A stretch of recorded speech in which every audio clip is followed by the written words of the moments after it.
Hello everyone, and welcome to this comprehensive PAC3 guide. I have not seen any modern ones, relatively modern. This is meant for my server mostly, but obviously everyone is free to learn. And well, this is a re-recording of the last one, as it turns out about 30 minutes of footage has been scrapped, but don't mind it. Hope you guys enjoy and you learn something. First and foremost, what is PAC3? Well, if I press my PAC3 bind, this is PAC3. It is a thing that allows you to customize your character, essentially. Pretty cool. This tutorial will basically focus around some of the specifics and some cool little things you can do, and they are mostly aimed to be within the context of my server, or Halo RP in this case. So, first and foremost, what do we need to do? We need to get our pack keybinds. How do we do that? So, there's a command called pack editor. That's one way of getting the pack editor open. What you might notice, that's not how I opened it. That's because you can bind it, which is quite literally just bind key O to plus pack editor. Easy. Now, you can alternatively also hold C and go into pack editor. Boom. You might need to worry about having pack permissions to be allowed to open pack in the first place, which is from server to server. You don't really have to worry about it.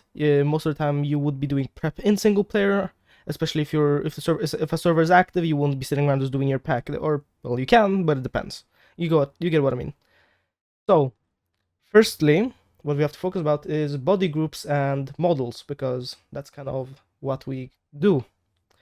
So, I will quickly disable my pack, and then just delete my pack and go to this model.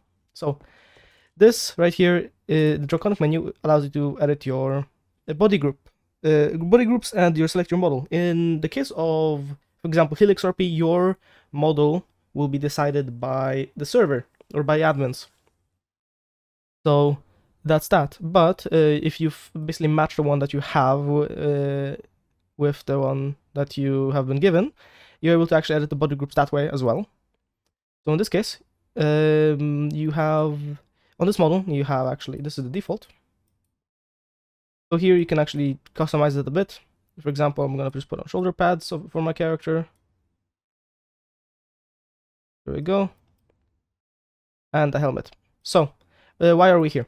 It is simply just to explain the fact that there are player decided colors here.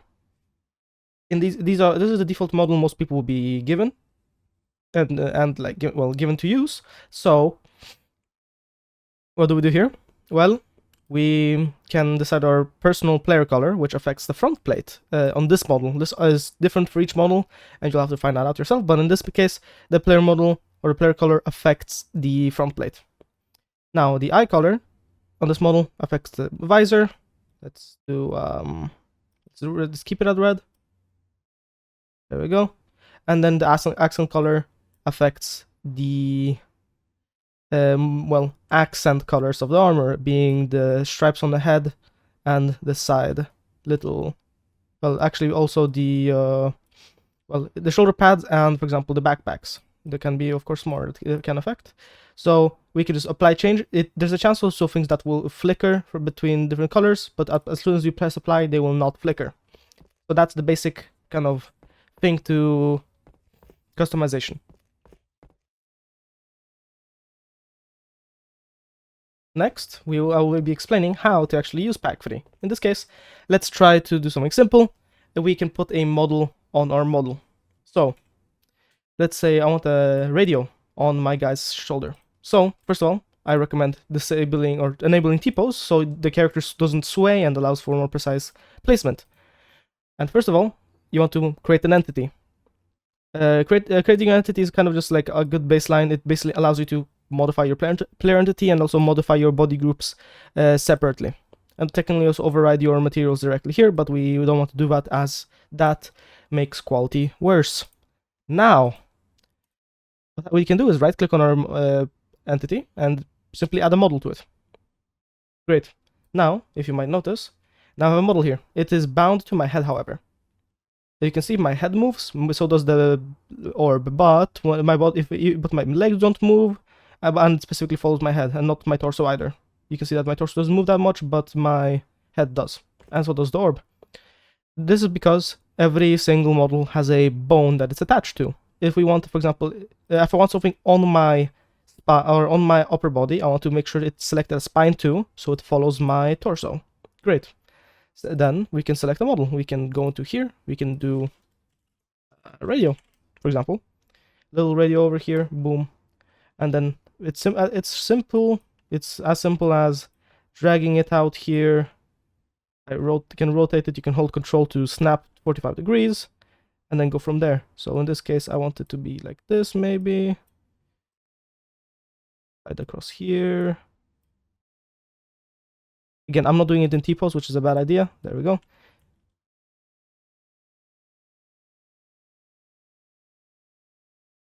There we go. So we can tilt it a bit away, maybe take it a bit down. There. And now my character will have a radio on his shoulder. Now, what's important to note is that you need to, every single time you make a change to your pack, you need to wear it.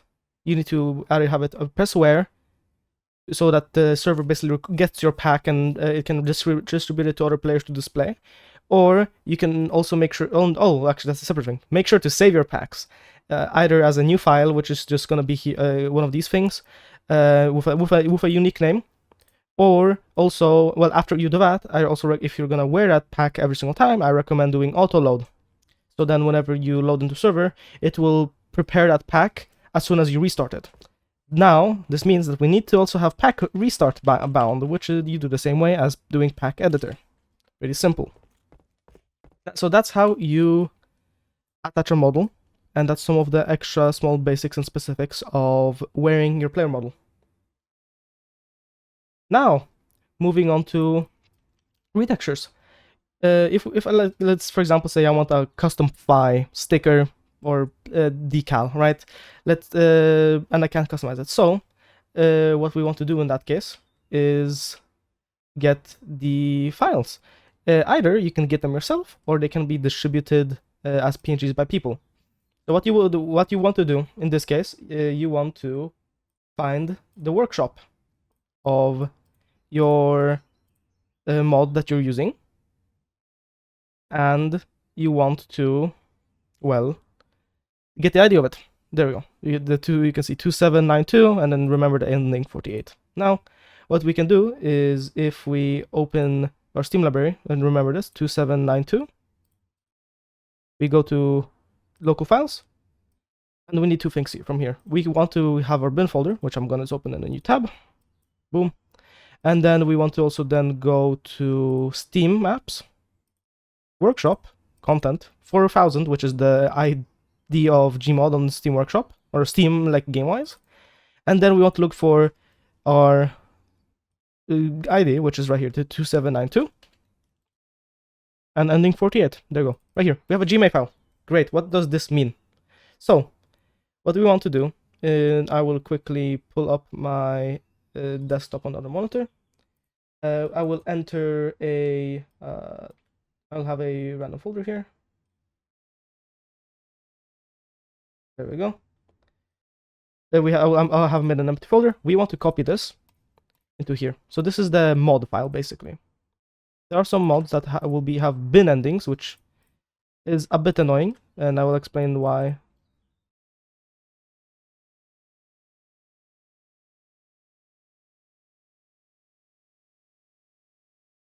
There we go. I'm really sorry. There we go. Anywho's, now that we have this, we want to go back to our Gmod bin folder as we have opened before. And why do we need this? So there's this thing here called Gmad, which essentially is the kind of packaging and the, well, is zipping and unzipping tool for, well, mods. So what we want to do is take our file and just drag and drop it onto Gmod, and it will export every single thing. Great. So now we have to figure out what zone we want to actually modify. Best habit is to just make a material, first of all, for whatever you want to do. And it also helps you understand what's going on. So when we make a material, it will affect everything with debug white. That's bad, and it's also, well, it shows that it works essentially. What we want to do is find what we want to modify. So if you go around, you will see that you can affect different zones. Okay, let's say I want to do it on my thighs, right? So I need to find what affects the thighs. Great. That's the armor zone, or the zone, for material zone for ODST armor, and then the base texture you can see is debug white. So now we need to find the appropriate zone with the unpacked mod files we found. So we can do materials, models, and then try to find our way to ODST_armor. Oh, there we go. We have the VTF. So to open VTF files, you need something called VTF edit, which you can get from, well, searching up VTF edit. I will do it quick. VTF edit, and you can either get it from Game Banana or the Git or this NEMS tools link, which is what I got it from. And using that, you can open the VTF file for _D, because _N is the depth map essentially. And this right here, we literally just have the texture. So what we can do is file, export as JPEG. We want to export it as JPEG because transparency can be really weird. So we do that. Great. Now we have it up in our test folder. The exported one. There we go. And here we go. Now we can open this in a program, which I'll get onto in a moment. Now that we have our file right here, or a picture right here, we can open, for example, Photoshop. I have already done this. I have simply put a Pepe Sag or a Sag here onto the texture, onto the file, and what we can literally do is export it. We can export it as anything because it's already not transparent. So we can just export it as a PNG. And what we can do is, if you give me a moment.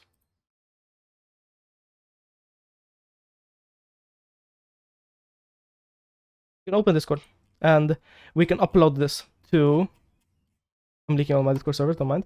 What we can do is yoink this, where we can upload that image to Discord and right click it to copy link. Now, alternatives to this would be simply uploading to Google Drive or OneDrive or Dropbox and get a download link or share link for that item on those platforms. So in this case, if you're working something temporary, I recommend just using Discord because these links will last about 3 days, maybe a week at most. Discord likes to wipe them out, so it's not a permanent solution. But essentially, what we can do already is, now that we have the material for this zones we want to affect selected, we can simply paste it. Great. And, well, it seems pretty good. But you might notice that it's the shine is gone a bit. That's why we need to actually enable this thing called Fong. But you might see that it just makes it lighter. That's because what we could do is also load the VMT for it, which is basically like the depth map for it. We can just do a general VMT. There we go, and you can see that it's a bit too shiny even. So what we can do is, first of all, it's overrode our texture, but we can change that in a moment. But what we can do is we can enable Fong and take the boost down a bit.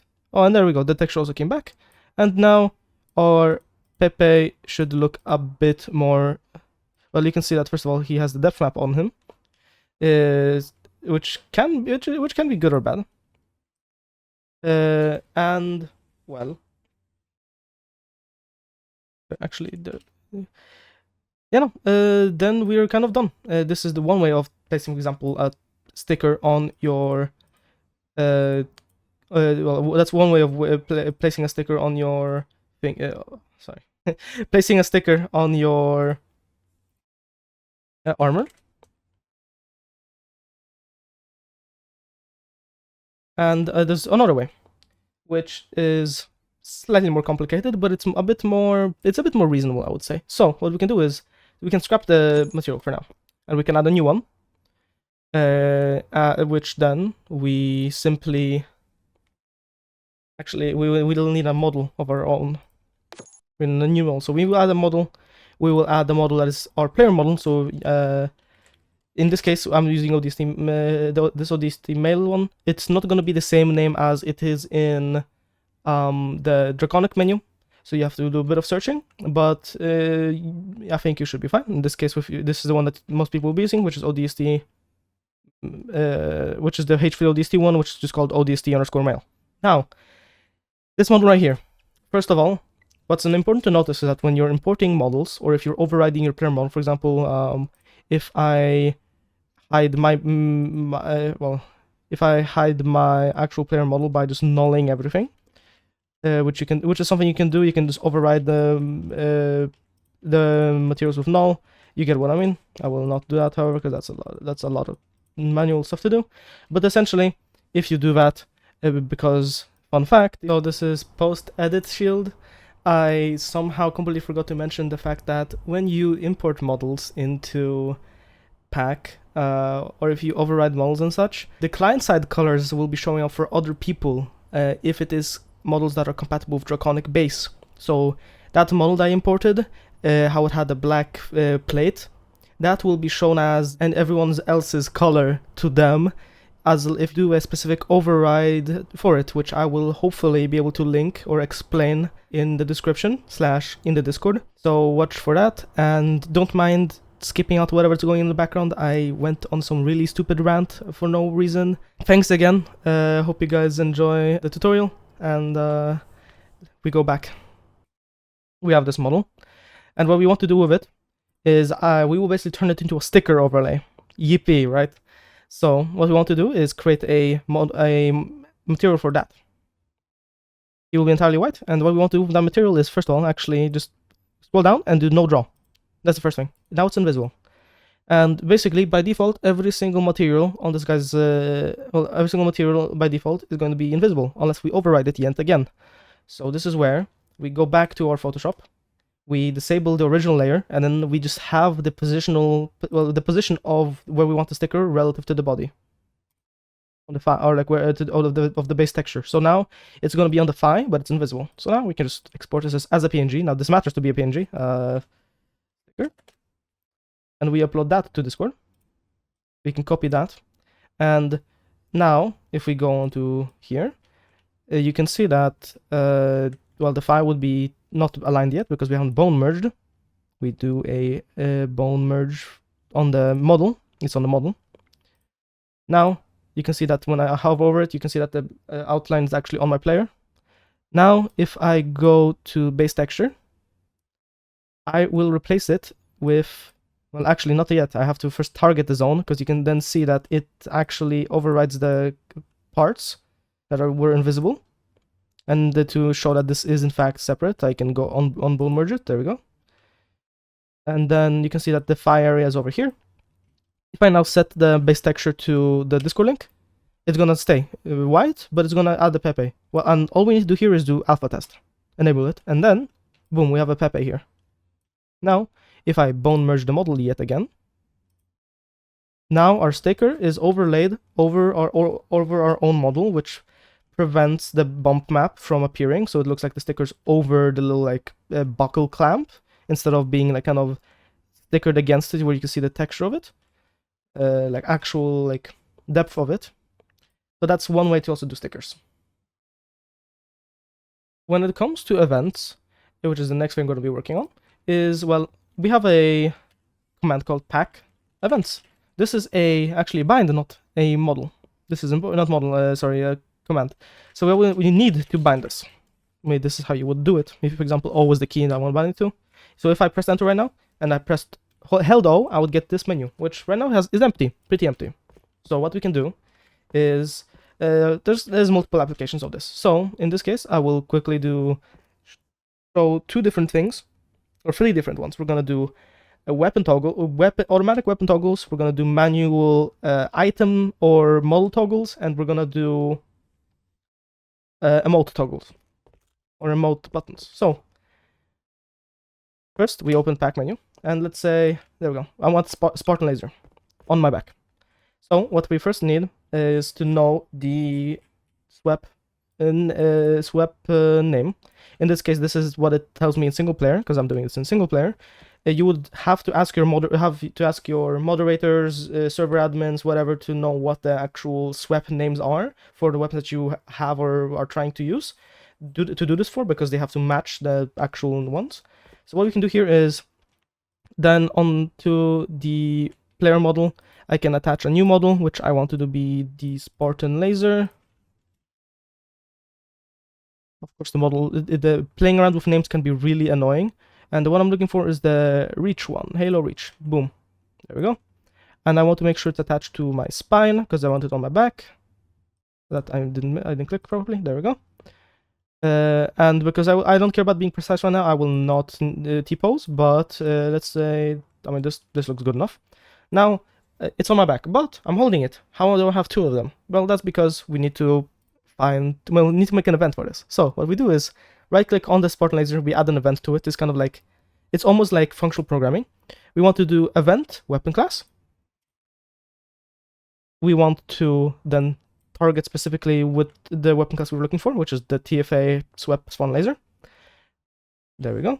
Press enter, and then we want to on-check invert, because what it does is it actually checks. Checks in relation to the model if we wanted to replace the laser, or if we wanted to replace the weapon that we have. But in this case, we want to actually hide the additional model when the weapon is present, instead of making the model appear when the weapon is present. So now, if I swap away, it's going to be on my back, and when I swap to it, it's going to be in my hands. And that's one way to go about it. That's one way how events work. Secondly, are emote events. Or actually, I will do toggle events in general, and then we will go into animations or emotes. So let's say that I want to have a conditional, I don't know, orb above me. Let's do it very simple, right? So I have an orb above me, it's above my head. Now, what if I wanted toggleable? So if I first of all make it under my player model, I don't know why that happened. I want to give it an event. The event will be a command. And then you can see that it's already gone. But that's because it will only appear when a command is present. So first of all, event duration. This is how long the event will last when you activate it. So in this case, if I do 0.5, I will do 0.5 for display purposes. And then if I want to do command name ball, what did it do? So now if I open the menu, I will have ball here. And because the event duration is 0.5, the ball will appear for half a second. Pretty simple. This, you can make it as long or as short as you want. If it's in the negatives, I believe it's just a toggle. But if you want it to be safe, want to be safe with it, make it 0. It basically makes it last forever, and as soon as the command is existing, for as long as the command is pressed. Great, right? Now, if you want to do the opposite, if you want it to be on by default but disable when you have the command pressed, you want to do invert, because now it inverts the logic. So while the command isn't active, it appears, but while it is active, it disappears. See? Great. And we can, there's many practical purposes you can do it. You can combine it with other things. You can, I will show you actually what it's capable of at the end, but we will get to one more thing, which is if we copy this right here, we can make a group inside of here. I can do animations, and then we can do animation kneel low. I'll call it kneel low. Now we want to copy the event, or we can just make the same one, but instead I will call it kneel low. There we go, kneel low. Now you don't really care about targeting path. What you want to do is simply make sure that if you're an emote, you don't want the emote to be by default, so you want to make sure it is actually inverted. So the logic is that while the command isn't pressed, it's not happening, and when it is pressed, it is happening. So we can then do another event, which is, let's say, speed. So while the speed is equal to 0, the thing doesn't happen. And then finally, we can do a animation. If we go to under model and animation. So Sorry, I had to double check something. In this case, the new low one I'm thinking about is Marine Crouch.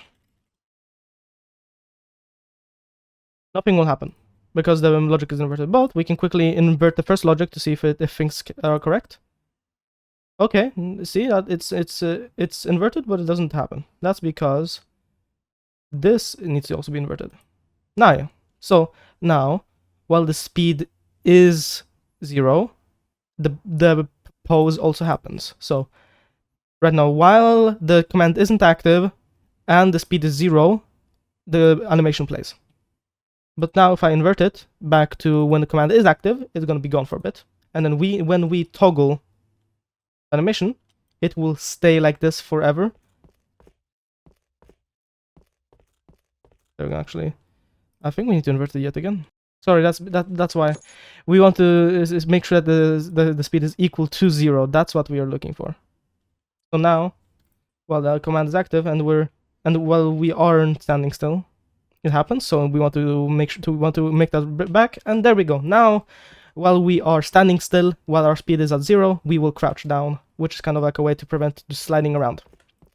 And then we have the toggle like that. So that's how you deal with events. And I will show you now also what you can do in total. So I will load my main pack.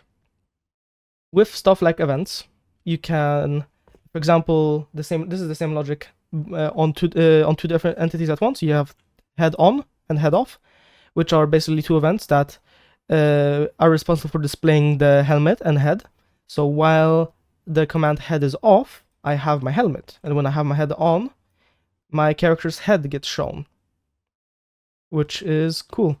Do not mind the eyes. The eyes is glitched. I still have yet to fix this, but essentially this is how this works. You can see now it's active, and then when I do this, it deactivates. And now I have my helmet again.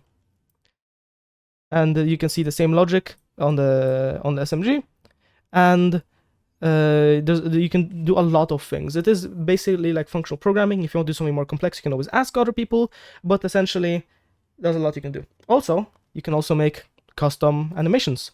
There's a custom animation like here, which I have for my Polish character. He has a Polish salute, which is kind of known for kind of having a two-fingered salute. And my at ease, for example, emote, which if I use the hands, there we go. Well, it's kind of just standing at ease, simply as that.